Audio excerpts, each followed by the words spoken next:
Le syndicat de la magistrature et l'Union syndicale des magistrats n'ont pas donné suite à l'invitation parce que nous voulions les écouter. Éric Dupond-Moretti les a mis en cause hier. Pourquoi ? Parce qu'ils seront présents à la fête de l'humanité, notamment avec des tables rondes où ils pourront parler des violences policières. Je rappelle qu'un magistrat, a priori, est neutre. Il n'a pas à donner et impartial. Violence policière, c'est de faire de la politique. Qu'il y ait des violences de policiers, oui. Le terme violence policière, par exemple, à titre personnel, je le récuse. Donc, je vous propose d'écouter Éric Dupond-Moretti, puis on va faire réagir nos auditeurs.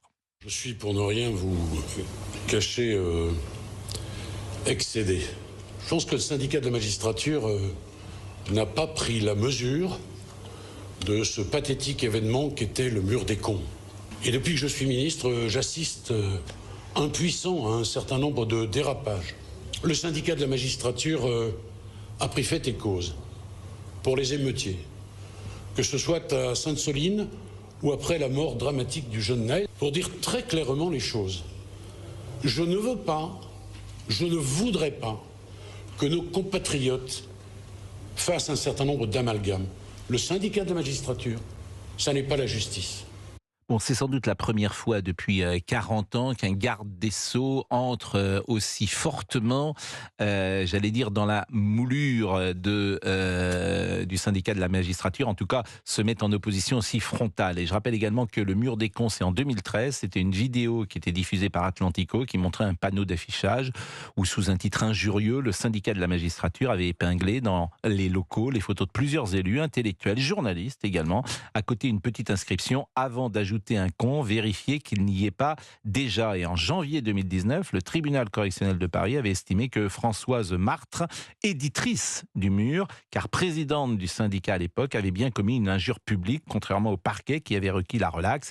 Et elle avait été condamnée à 500 €, c'était évidemment symbolique, 500 € d'amende avec sursis, ainsi qu'à verser 5 000 € de dommages et intérêts à un père de victime et 10 000 € au titre des frais de justice pour des motifs de forme. Elle avait été d'ailleurs relaxée. La décision avait été confirmée en appel en décembre 2019, mais cette fois, la Cour avait également jugé suffisamment clair les plaintes de Robert Ménard et du Rassemblement national et condamné cette fois Françoise Martre pour injure publique à leur verser 1 € de dommages et intérêts et 1 000 € au titre des frais de justice. J'espère avoir été complet sur ce sujet. On est avec Dominique. Bonjour. Bonjour, mon cher Pascal, bienvenue dans la Maison Bleue. Et je vous remercie beaucoup. Est-ce que vous êtes vous-même dans la grande maison de la justice ? Est-ce que c'est votre activité ? Oui, je suis avocat. Je suis avocat à Lyon. Oui. Donc, effectivement, je suis à 1000% d'accord avec Éric Dupond-Moretti lorsque j'entends ces commentaires. Effectivement, à titre personnel, j'ai pu constater que le syndicat de la magistrature, c'est plus du syndicalisme et de l'idéologie, mais c'est pas de la justice. Mais ça se traduit comment pour l'avocat que vous êtes ? Alors concrètement, déjà, je dois préciser que tous les magistrats ne sont pas au syndicat de la magistrature. Non, c'est 30% à peu près. Même, voilà à peu près, qu'ils sont quand même majoritaires. Et que parallèlement, tous les magistrats ne sont pas syndiqués et certains membres du syndicat de la magistrature rendent quand même une justice neutre. Donc, il ne faut pas, j'allais dire, faire des généralités par rapport à ça.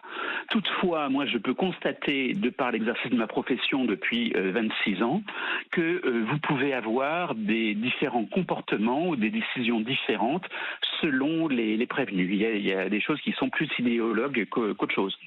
Je vais vous donner un exemple. J'ai récemment donc eu une audience correctionnelle. Le magistrat parlait de façon très déférente à 3 cambrioleurs qui étaient dans le box. Suite à ces 3 cambrioleurs, il y avait mon client qui était un chasseur et il s'en est pris plein la figure en disant évidemment vous êtes un cow-boy, etc., etc. La chasse c'est pas bien, voilà. Donc vous voyez un peu. Ce magistrat était du syndicat de la magistrature ? Oui, parce qu'on peut le savoir. Eh bien, c'est tout simple, c'est que dans les locaux professionnels, quand on va dans les locaux des magistrats, même c'est public dans les tribunaux, vous avez des listes des candidats, des candidatures aux élections syndicales.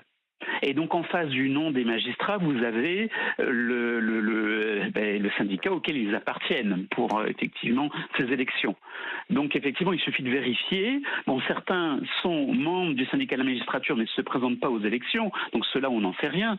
Mais effectivement, ceux qui sont candidats aux élections, vous savez que ce sont des membres du SN. Bon, ce qui m'a frappé aussi dans les mots de Monsieur Dupond-Moretti, c'est qu'il dit je suis impuissant face à cela. Et c'est vrai que la justice est indépendante. Mais oui, mais on ne devrait même pas, je vais aller plus loin, cher Pascal, comme dans l'armée, on ne devrait même pas avoir de syndicat de magistrats.